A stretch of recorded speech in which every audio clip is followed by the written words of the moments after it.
एक क्वेश्चन है हमारा, गौर फरमाइएगा। अगर किसी वस्तु को 5 मीटर की ऊंचाई तक फेंका जाता है, कितना मीटर की ऊंचाई तक? यह वस्तु है, चला जी, इसको हम यहां से फेंक रहे हैं, कितना मीटर की ऊंचाई? बहुत बढ़िया बात है, यानी विस्थापन तो 5 मीटर ना हो गया हो। विस्थापन को हमेशा एस से डिनोट करते हैं कि ऊंचाई तक फेंका जाता है, और यह वस्तु पुनः पूर्वावस्था में आ जाता है। यह वस्तु पुनः पूर्वावस्था में आ जाता है, यानी यह भी कितना मीटर आएगा? तो दूरी और विस्थापन का अनुपात, तो जहां से चला था वहीं पहुंच गया, तो विस्थापन कितना? दूरी कितना हो गया? 5 दूनी, क्योंकि 5 गया और 5 आया। अब विस्थापन कितना हो गया? विस्थापन हो गया 0। 10/0 इज इक्वल टू अनंत ना हो गया? Anything by 0 is equal to infinite. 10/0 is equal to अनंत, सही है ना? अब चला देखिए, अगला क्वेश्चन है आपका,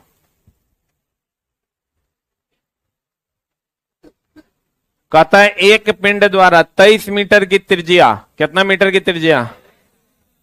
आर दिया है 23 मीटर, और इतना मीटर परिधि, परिधि यानी हो गया परिधि, परिधि बोले तो 2πr ना हो। परिधि दिया है 144.51 मीटर। वृत्ताकार पथ पर एक चक्कर लगाता है, तो दूरी और विस्थापन क्या होगा? वृत्ताकार पथ पर कितना चक्कर लगाता है? एक चक्कर अगर लगाएगा कोई भी पिंड, तो परिधि के बराबर दूरी हो जाएगा। अब विस्थापन तो जहां से चला था वहीं पहुंच गया, विस्थापन कितना हो गया? 0, यानी दूरी कितना? 2πr, बोलो ने। 2πr का वैल्यू कितना है? 144.51। अब विस्थापन कितना है? जहां से चला था वहीं पहुंच गया, तो विस्थापन कितना हो गया? 0, सही है। अनुपात कह देता तो दोनों का क्या करते? भाग देते। दोनों को क्या करते? भाग देते।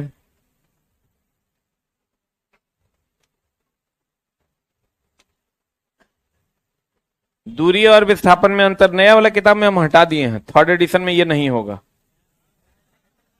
ना। अच्छा, चाल और वेग में अंतर हटाए हैं, हाँ ये सही बात बोला। चाल और वेग में अंतर देखो नया वाला किताब में हटा दिए। ऐसा ही टेबल होगा, चाल और वेग में अंतर, जो कि अब नहीं होगा। दूरी और विस्थापन में अंतर है, इसमें ऋणात्मक वाला पढ़ा देना है। अब गौर फरमाइएगा, दूरी और विस्थापन में क्या अंतर है, ठीक है? कहते हैं जहां से वस्तु चला, जैसे यहां से वस्तु चला फिर यहीं पहुंच गया। गौर फरमाइएगा, यहां से वस्तु चला फिर यहीं पहुंच गया, तो विस्थापन हो गया 0। और यहां से वस्तु चला 5 मीटर, अब फिर आया 5 मीटर, तो दूरी कितना हो गया? 10 मीटर, बोलो हाँ या ना। और एक वस्तु यहां से यहां चला फिर यहां आ गया, तो विस्थापन 0, दूरी 10 मीटर। और यहां से यहां गया तो दूरी भी 5 मीटर और विस्थापन भी 5 मीटर, बोलो ने। और अगर वस्तु यहां, ये हो गया दूरी और विस्थापन, दूरी का मान या तो कुछ होगा या तो 0 होगा।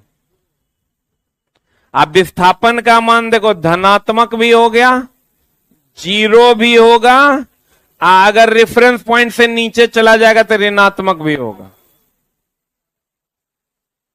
विस्थापन धनात्मक भी होता है, आज जब नीचे चला जाएगा तो ऋणात्मक भी हो। देखो, अगर ये 5 मीटर इधर गया, 5 मीटर इधर आया, 10 मीटर हुआ, और यहां से फिर 2 मीटर इधर चल गया, तो कितना हो गया? 12 मीटर हो गया दूरी, बोलो दे। लेकिन विस्थापन हो गया -2 मीटर। विस्थापन कितना हो गया? -2 मीटर। नहीं समझा होगा? 5 मीटर ऊपर गया, 5 मीटर नीचे आया, 10 मीटर हुआ, तो अभी विस्थापन हो गया 0, 0 ना। दूरी हो गया 10 मीटर। अगर ये वस्तु नीचे चला गया तो विस्थापन हो गया ऋणात्मक। अगर रेफरेंस पॉइंट से वस्तु इधर की ओर जाएगा तो विस्थापन क्या होगा? क्या होगा? ऋणात्मक होगा। बोलो न रे। जैसे हम यहां से यहां गए, फिर हम यहां नहीं आकर के और थोड़ा पीछे चले गए। अगर कोई वस्तु यहां से चला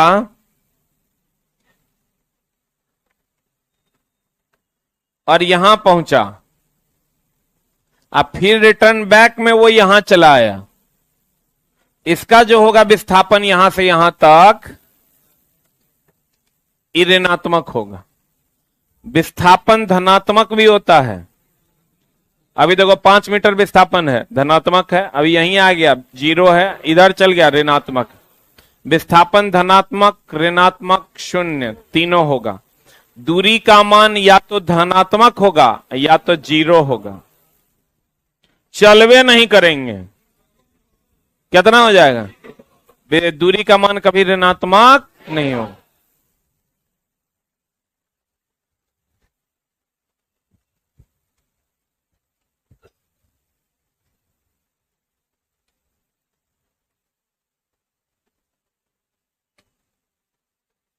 कहते हैं दूरी केवल परिमाण को व्यक्त, दूरी सदिश राशि है क्या अदिश राशि? दूरी अदिश राशि है। अदिश विस्थापन क्या है? तो सदिश है तो इसमें दिशा भी है और परिमाण। परिमाण तो दोनों में ना होता है हो। परिमाण इसमें भी होता है और परिमाण इसमें भी होता है।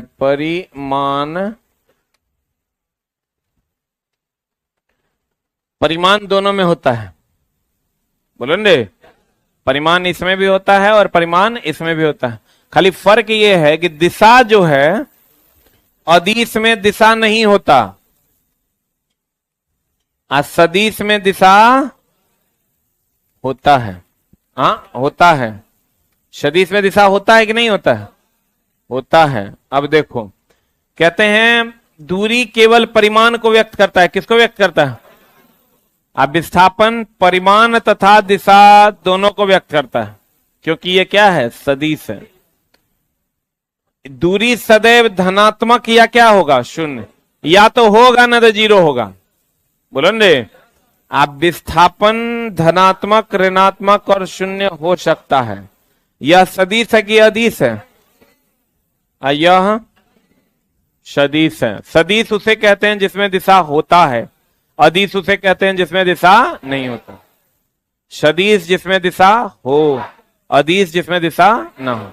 तो बता, विस्थापन सीधा सीधा होता है तो उसमें दिशा होता है। दूरी में दिशा होता है क्योंकि दूरी टेढ़ा मेढ़ा होता है। बोलो न रे, हम आपको पहले भी बताए थे, कल भी बताए थे। आज खाली हम ये पॉइंट ऐड किए हैं कि यहां से अगर हम चलना शुरू किए और यहां पहुंच गए और सीधे पहुंच गए तो क्या हुआ? विस्थापन। टेढ़ा मेढ़ा पहुंचे तो क्या हुआ? दूरी। यानी दूरी में कोई दिशा नहीं होता, इसलिए ये क्या है? अदिश। विस्थापन में दिशा होता है, इसलिए ये क्या है? क्या है ये? सदिश की अदिश। सदिश, क्योंकि इसमें एक निश्चित दिशा होती है। अब देखो चला जी, अब एक होता है चाल और एक होता है वेग। ध्यान दीजिएगा, अगर कोई पिंड यहां से यहां पहुंचता है, ठीक ना, तो एक तो ऐसे ट्रेवल करेगा, तो ये क्या ट्रेवल करेगा? विस्थापन। बोलो हाँ या ना। और अगर ऐसे ट्रेवल करेगा, दूरी। बोलो हाँ या ना। अब चला, एक होता है स्पीड, एक होता है वेलोसिटी, यानी एक होता है चाल, एक होता है वेग। चाल बराबर होता है दूरी बटे समय। और वेग बराबर होता है विस्थापन बटा समय। देखो दोनों में क्या डिफरेंस है, समय समय दोनों में है, समझिएगा। चला जी, चैप्टर थोड़ा सा उल्टा है, बेसिक कॉन्सेप्ट अगर ठीक रहेगा तो बुझाएगा और नहीं तो न्यूमेरिकल वर्ब बनेगा नहीं। समय समय समान है, यहाँ दूरी है और यहाँ क्या है, विस्थापन। आपको पता है दूरी टेढ़ा मेढ़ा चलता है, विस्थापन सीधे चल। तो अगर आप सीधा चलिएगा तो विस्थापन होगा तो वेग होगा, और टेढ़ा मेढ़ा चलिएगा तो दूरी चलिएगा तो चाल होगा। और टेढ़ा मेढ़ा है मतलब कोई दिशा नहीं है, इसका मतलब ये अदिश होगा। क्या होगा ये? और ये सीधा चल रहा है, इसका मतलब ये क्या होगा, सदिश। क्या होगा? सदिश होगा। बोलो न रे। जैसे देखो मक्खी दूरी ट्रेवल करता है, क्योंकि वो टेढ़ा मेढ़ा चलता है, तो मक्खी की चाल, मच्छर की चाल, बस की चाल, ट्रेन की चाल, वायुयान की चाल, गोली का वेग, क्योंकि गोली सीधा चलता है। बोलो न रे। अब आपके मन में जितना भी सवाल आ रहा होगा कि फलना का क्या, चिलना का क्या, ढकेलना का क्या, तो समझिए चला जी, फलना चिलना ढकेलना सबका जो है वो डिसाइड करना है कि वो सीधा है कि टेढ़ा है। अगर सीधा है तो वेग होगा, टेढ़ा मेढ़ा है तो चाल हो। टेढ़ा मेढ़ा है मतलब दूरी ट्रेवल कर रहा है, दूरी ट्रेवल करेगा मतलब चाल होगा। टेढ़ा मेढ़ा है तो विस्थापन ट्रेवल करेगा, विस्थापन ट्रेवल करेगा तो वेग होगा। सीधा है तो क्या है, विस्थापन। अब विस्थापन है तो क्या है, वेग। क्लियर है? पक्का?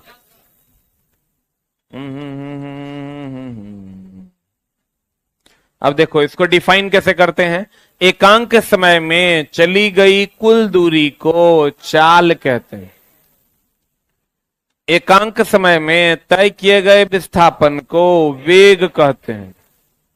बोलो रे, ध्यान देना। या दूरी और समय का अनुपात चाल कहलाता है, या विस्थापन और समय का अनुपात वेग कहलाता है। दूरी और समय का अनुपात, अब विस्थापन और समय का अनुपात क्या कहलाता है, वेग कहलाता है। या एकांक समय में तय की गई दूरी को क्या कहते हैं, चाल। ये हमेशा ध्यान रखिएगा। चला जी, फिजिक्स में या कहीं भी साइंस में जो डिफिनेशन डिफाइन होता है वो कुछ ऐसा होता है। दाब बराबर हम लोग कहते हैं ना कि बल बट क्षेत्रफल। तो इसको डिफाइन करते हैं, एकांक क्षेत्रफल में लगने वाले बल को दाब कहते हैं।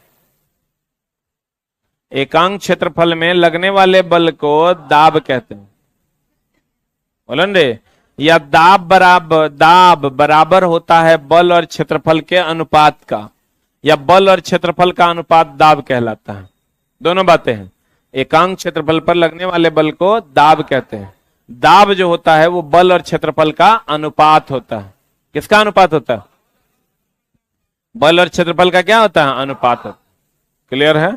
या एकांक क्षेत्रफल पर लगने वाले बल को दाब कहते हैं। यही किताबी भाषा है जो कि आपको अलग अलग जगहों पर देखने को मिलेगा। तो यहां पर हम लोग डिफाइन करते हैं ना, यहां डिफाइन करते हैं एकांक समय में चली गई कुल दूरी को क्या कहते हैं, चाल। एकांक समय में तय किए गए विस्थापन को वेग, या दूरी और समय का अनुपात क्या कहलाता है, चाल। या विस्थापन और समय का अनुपात वेग। सही है? बोलो रे।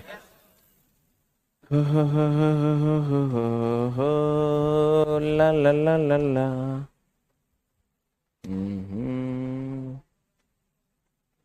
एकांक, देखो इसको डिफाइन कैसे करते हैं। एकांक समय में तय की गई दूरी को, एकांक समय में तय की गई दूरी को, दूरी को नापते हैं मीटर में, समय को सेकंड में। ये हो जाएगा मीटर पर सेकंड। बीमा हो जाएगा, होगा LT पर पावर माइनस। प्यारे बच्चों, जिसको ये वाला सेक्शन जिसका छूटा हुआ है चैप्टर नंबर 1, उसको हम अलग से पढ़ाएंगे। ये और कौन सदिश कौन अदिश, तो बहुत हेक्टिक नहीं लेना है, हम अलग से पढ़ा देंगे। इसका ऐसा ही मात्रक मीटर बटा सेकंड, मीटर पर सेकंड ना, सदिश की अदिश क्योंकि भैया दूरी टेढ़ा मेढ़ा ना है, तो अदिश राशि है।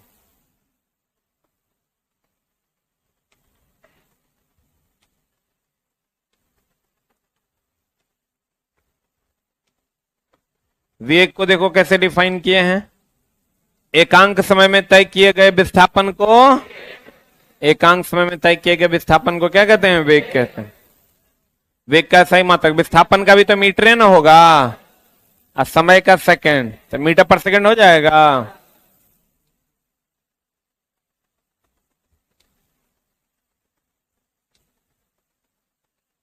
बताओ, विस्थापन सदिश है तो ये भी सदिश होगा, क्योंकि सीधा जाता है। अब मामला क्या है, गौर फरमाइएगा। वेग दो प्रकार के होते हैं, अब यहां से मामला शुरू हुआ है। वेग दो प्रकार के, एक प्रारंभिक वेग और एक अंतिम वेग।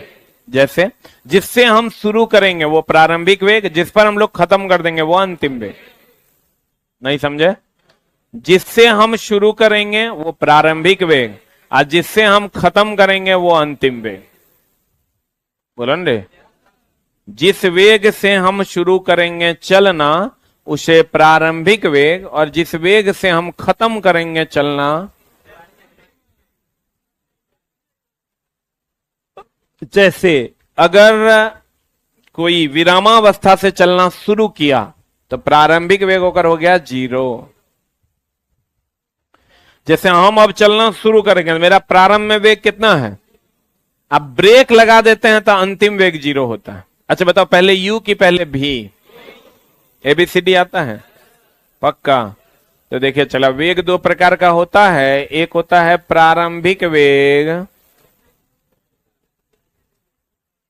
और एक होता है मेरी जान अंतिम वेग। प्रारंभिक वेग को u से डिनोट करते हैं, जबकि अंतिम वेग को v से डिनोट करते हैं। प्रारंभिक वेग को, अंतिम वेग को, क्लियर है? प्रारंभिक वेग को किससे डिनोट करते हैं? u से। अंतिम वेग को किससे, किससे? v से डिनोट करते हैं, क्योंकि ऐसे भी प्रारंभ पहले u होता है, एबीसीडी में पहले क्या होता है? u, अब बाद में क्या होता है? v। तो प्रारंभिक वेग को u से और अंतिम वेग को v से। बोलो रे। अब अगर किसी वेग में परिवर्तन निकालना हो, आपके पैसे में परिवर्तन निकालना हो, तो अंतिम पैसा माइनस प्रारंभिक पैसा। पैसे में परिवर्तन निकालना हो तो अंतिम पैसा माइनस प्रारंभिक पैसा, तो पैसा में परिवर्तन। बोले वह नहीं करेगा। ये हो गया प्रारंभिक वेग, ये हो गया क्या? अंतिम वेग। तो वेग में परिवर्तन अगर निकालना है तो अंतिम वेग माइनस प्रारंभिक वेग। बोलन रे। अब देखिए चला जी, अगर विरामावस्था से चलते हैं तो विराम अवस्था जो है वो शुरुआती अवस्था है कि अंतिम अवस्था? शुरुआती। और अगर चला जी ब्रेक लगाते हैं तो ब्रेक कब लगाते हैं, अंत में कि शुरू में? अंत में। जैसे विरामावस्था से चलना शुरू करेंगे तो प्रारंभिक अवस्था 0, शुरू कर रहे हैं मतलब प्रारंभ की अंत, प्रारंभ ना। अब ब्रेक कब लगाते हैं? अंत में। तो मेरी जान, अगर हम कह दे कोई, अगर आपको कहे विरामा अवस्था से चलना शुरू किया, विरामा अवस्था से चलना शुरू किया, तो u का मान कितना? 0 न हो। अगर कह देगा ब्रेक लगा दिए, क्या लगा दिए? ब्रेक लगा दिए, तो v का मान कितना? 0। ब्रेक लगा दिए तो अंतिम वेग कितना? ब्रेक अंत में लगता है कि शुरू में? तो ब्रेक लगा देंगे तो अंतिम वेग कितना हो जाएगा? 0। कोई डाउट? विरामावस्था से चलना शुरू किया, u बराबर ब्रेक लगा दिए, v बराबर क्या? 0। ये हमेशा ध्यान रखिएगा। चला जी, जितना समय किसी वस्तु को ऊपर अगर ऐसे फेंके तो जितना समय इसको ऊपर जाने में लगता है उतना ही समय नीचे आने में लगता है। अगर किसी वस्तु का जाने में लगा समय 5 सेकंड हो गया तो अपने आप मान लीजिए कि आने में भी लगा समय 5 सेकंड होगा। किसी वस्तु को जाने में लगा समय जितना होगा, आने में भी लगा समय उतने होता है। बोलवे जे नहीं करते हैं। यानी अगर वस्तु पता चल गया कि 3 सेकंड में जाकर आया है, अब जाकर आने का मतलब हुआ गया भी और आया भी। अगर कोई कहता है कि 3 सेकंड में जाकर आया, मतलब 1.5 सेकंड में गया होगा और 1.5 सेकंड में आया होगा। बुझा रहा है? कहेगा 5 सेकंड में चला गया, चला गया मतलब नीचे से ऊपर, आ गया मतलब ऊपर से नीचे। हम कहेंगे गया, गया मतलब हमसे दूर की नजदीक। हम कहेंगे आ गया, नजदीक मतलब उधर से इधर आ रहा है। आज चला गया मतलब इधर से उधर जा रहा है, उधर से इधर, इधर से उधर में फर्क है। इधर उधर इधर उधर होते रहेगा, मामला गड़बड़ा जाएगा। क्वेश्चन में तुमको ध्यान रखना है कि जा रहा है कि आ रहा है। जाकर तो कहीं नहीं आया है, जाकर आया है मतलब गया होगा और फिर आया होगा। और अगर आपको जाने का समय 3 सेकंड पता चल गया तो इसका मतलब आने का भी समय कितना होगा? 3 सेकंड में। आधा रास्ता में आकर मतलब जाकर आधा रास्ता तक पहुंचने का समय 4.5 सेकंड होगा। यही जब चीज नहीं पता रहता है तो सवाल नहीं बनेगा। पता नहीं चलेगा एस बराबर UT plus half T square लगाएं कि भी बराबर यू प्लस जीटी लगाएं कि भी बराबर यू माइनस जीटी लगाएं।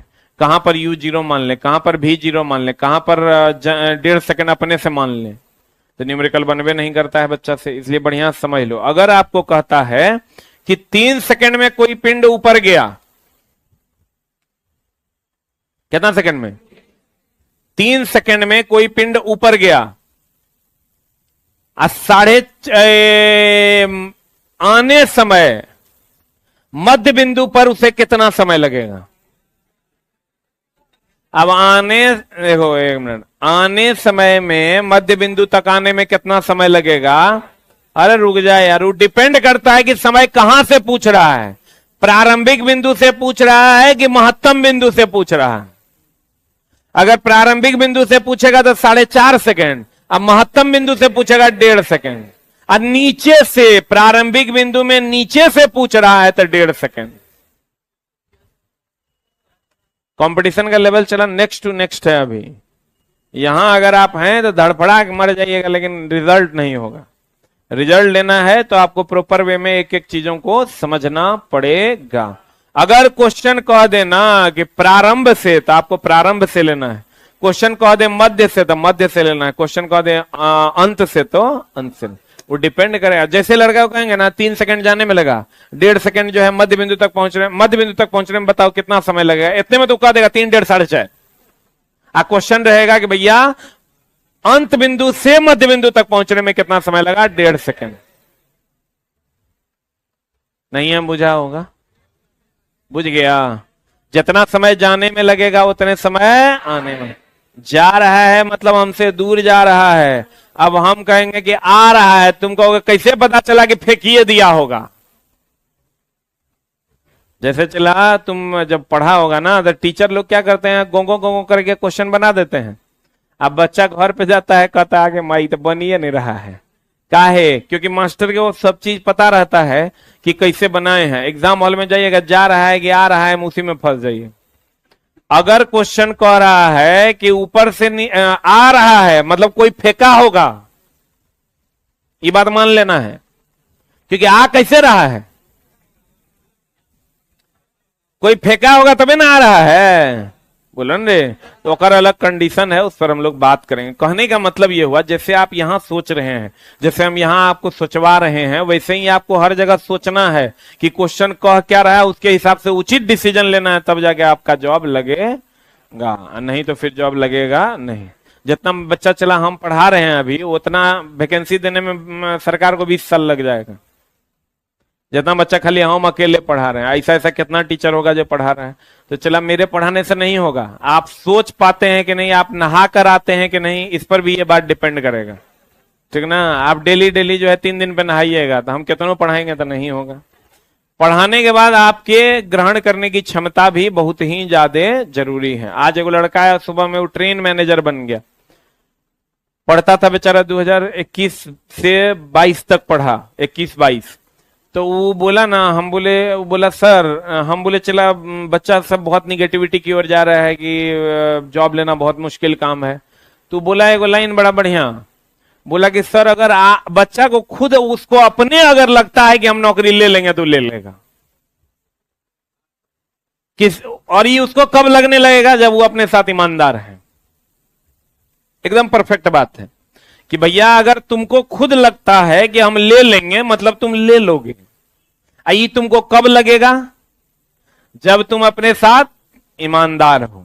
कमजोर हो पढ़ने में उससे कोई फर्क नहीं पड़ता, तुम कितनों तेज हो पढ़ने में कोई फर्क नहीं पड़ता, लेकिन तुमको अगर लगता है कि हम मेहनत कर लेंगे, हम ले लेंगे, तो तुम ले लोगे, कहीं से कोई समस्या नहीं है। लेकिन उसके लिए तुमको खुद लगना चाहिए, क्योंकि चला तुम्हारा सबसे बड़ा जज जो है ना, वो तू खुद है।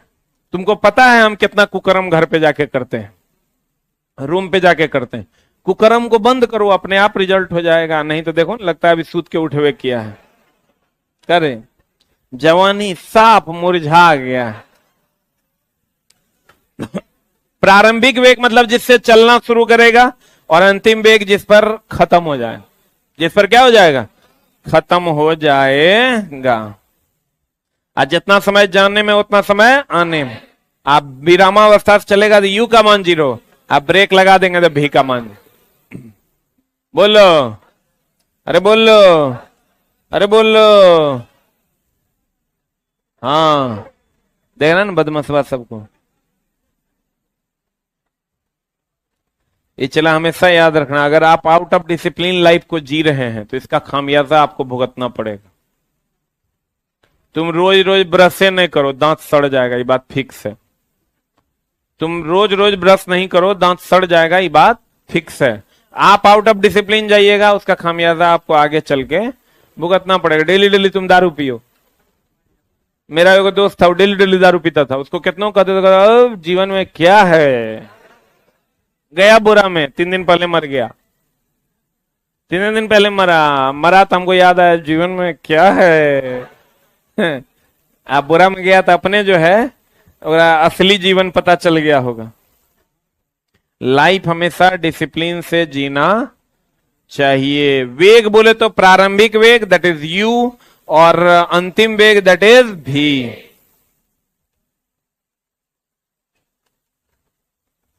चाल और वेग में अंतर। ये नया वाला किताब में हम काट दिए, आप लोग भी काट दीजिए जिसके पास पुराना वाला किताब, कोई काम का नहीं है।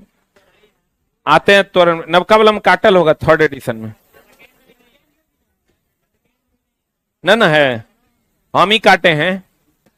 आ जाओ इधर। त्वरण हम ही ना ऑथर हैं कर रहे, जे मन होता है काट देते हैं। त्वरण क्या है गौर फरमाइएगा। त्वरण को इंग्लिश में कहते हैं एक्सेलरेशन। कभी गाड़ी चलाए हैं? चलाए हैं, बहुत बढ़िया बात है। कितने लोग गाड़ी चला लेते हैं? कोई भी गाड़ी, 2 व्हीलर भी। बाकी लोग नहीं चला पाते हैं। कितने लोग नहीं चला पाते हैं 2 व्हीलर? कुछ कुछ लोग हैं जो नहीं चला पाते हैं। गौर फरमाइएगा, तो आपको पढ़ाना बड़ा मुश्किल काम है। अगर आप गाड़ी चलाते होंगे तो आप देखिएगा, ये गाड़ी है, हम बैठे हुए हैं। हम कहां हैं? क्या कर रहे हैं? बैठे हुए हैं और चला रहे हैं। तो आप देखिएगा, अगर हम ऐसे जा रहे हैं एक समान वेग से, गाड़ी का एक्सीलेटर तेज कर देंगे, तो भू करेंगे तो मेरा वेग बढ़ जाएगा। एक्सीलेटर कम कर देंगे तो मेरा वेग घट जाएगा। बोलो रे, देखो चला, वर्ड को समझो। परिवर्तन क्या होता है? परिवर्तन मतलब बढ़ जाना कि घट जाना?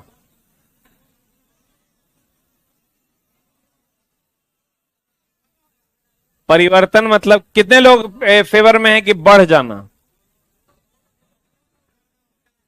कितने लोग घट जाना?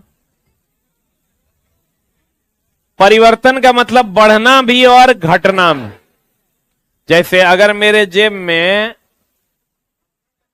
0 टका है, इसमें चला हम 10 टका डाल देंगे। मान लो 100 टका है, 100 में 10 डाल देंगे तो यो परिवर्तन होगा। 100 से 10 निकाल लेंगे तो यो परिवर्तन हुआ। परिवर्तन मतलब घटना और बढ़ना दोनों। बोलो रे, परिवर्तन मतलब घटना भी और बढ़ना भी। पक्का ना? बहुत बढ़िया। तो आप अगर गाड़ी कभी चलाए होंगे तो आप देखते होंगे, एक्सीलेटर देते हैं ना तो वेग बढ़ता भी है एक्सीलेटर को कम कर लेते हैं ना तो वेग घटता भी है। बोलवे नहीं करेगा, बोलवे नहीं करेगा। तो कहते हैं चला अगर एक्सीलेटर देंगे तो वेग बढ़ेगा, एक्सीलेटर लेंगे मतलब कम करेंगे तो वेग घटेगा। प्रारंभिक वेग को u से और अंतिम वेग को v से। बहुत ही बढ़िया उम्दा बात। कहता त्वरण को a से डिनोट करती है। त्वरण ए कहता है वेग में परिवर्तन। किसी भी चीज में बट्टे में समय दे दोगे तो दर हो जाएगा। बट्टा में समय दे दोगे तो जैसे अगर हम लिख दिए यहां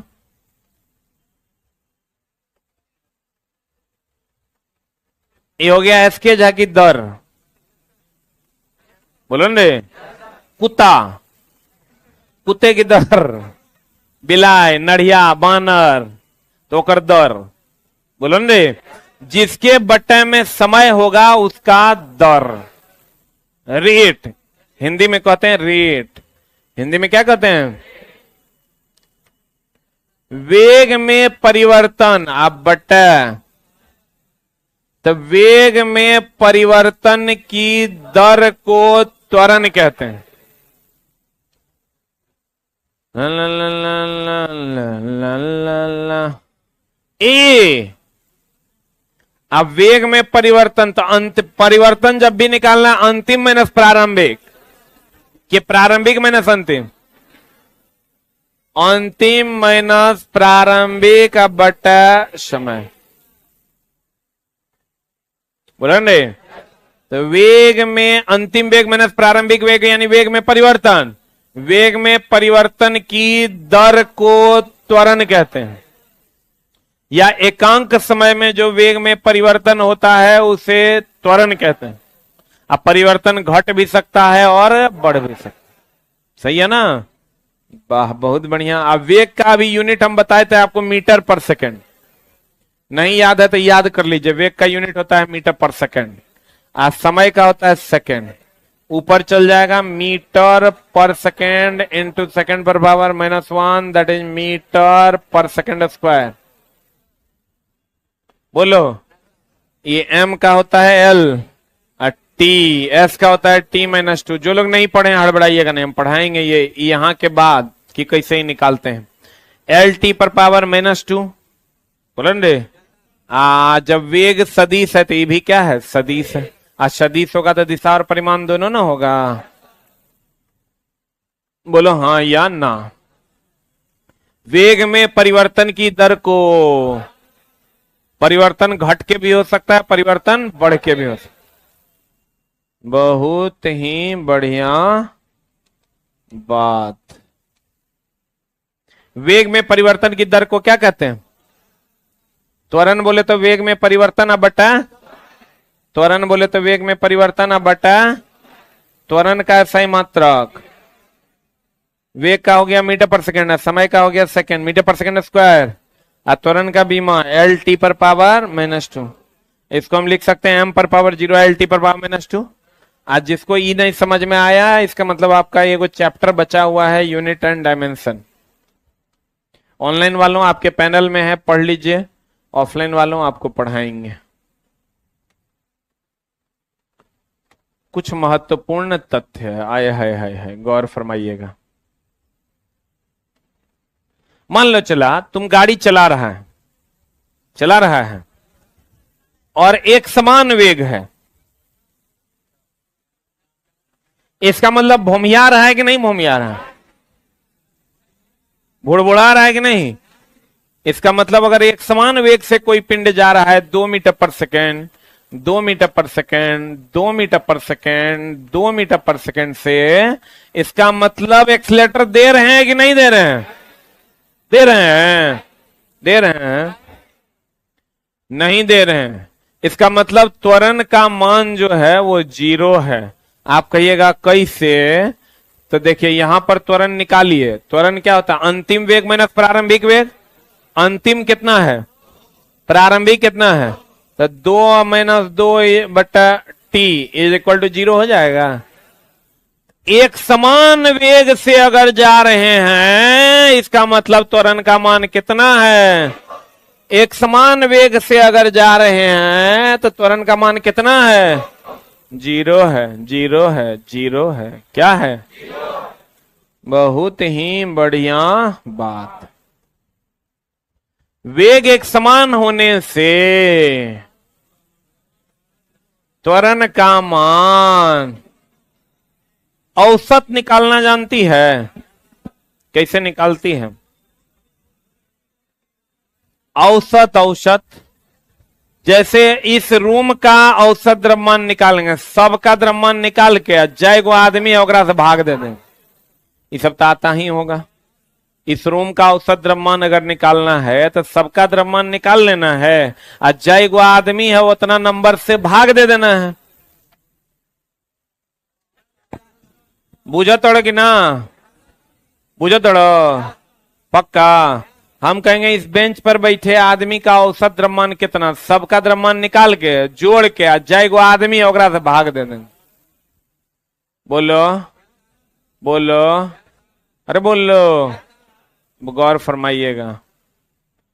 कहते हैं